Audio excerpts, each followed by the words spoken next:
Susan Schlafer. I'm a case manager, and I also have a bachelor's in nursing.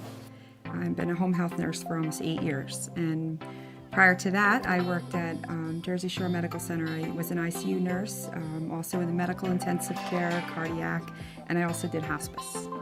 But this is my love so far. I've been taking care of a patient who experienced second and third degree burns on her right arm. It was so bad. She was burned 360 degrees, fingertip to shoulder.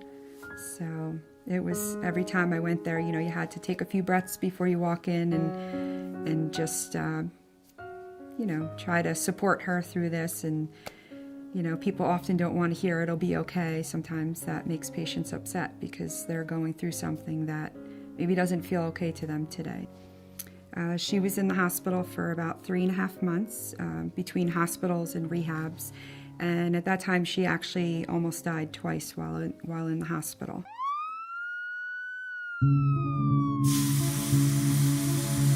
She was cooking shrimp scampi in a pink chenille robe. And what happened was she lifted the pot and the steam and somehow fire caught, and she caught on fire. I felt very bad when I walked in. Her arm was burned from the fingertips to her shoulder. Now, when I said pink chenille robe, this woman is very fashionable. And what she did was she patted out the fire on her arm, and then she proceeded to remove the robe off because she didn't want to be seen by the ambulance workers with a burned chenille robe. So with doing that, she made things worse. She's in her 80s. She lives alone in a retirement village. And prior to this whole situation, this woman was very independent. She was on the road all day with her neighbors, shopping. She would speak of buying fedora hats. So this situation has completely altered her life 100%. Now she's afraid of the outside world. She doesn't leave her home. I was going quite frequently to do the wound care, and for months, every day that I went there, she would tell me step by step how to do the wound care from beginning to end, as if I had never done it before. So with that, it took a lot of patience on my part, and what I quickly realized was that this was the only thing that she could control.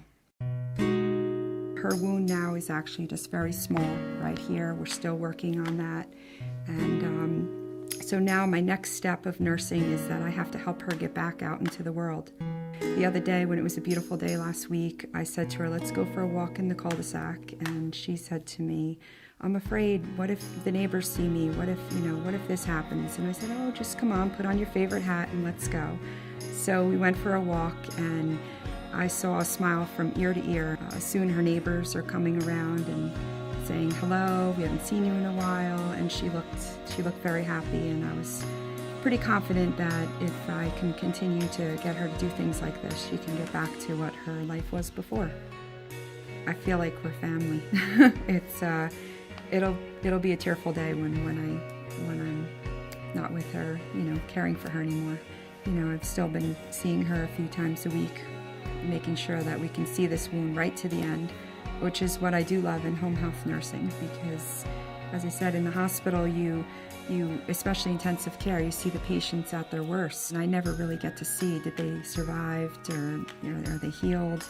But whereas in home health, you actually get to see that. So that's really rewarding. And, if I had to pick another job, I don't think I would ever be able to. I think I found my niche. This is what I love.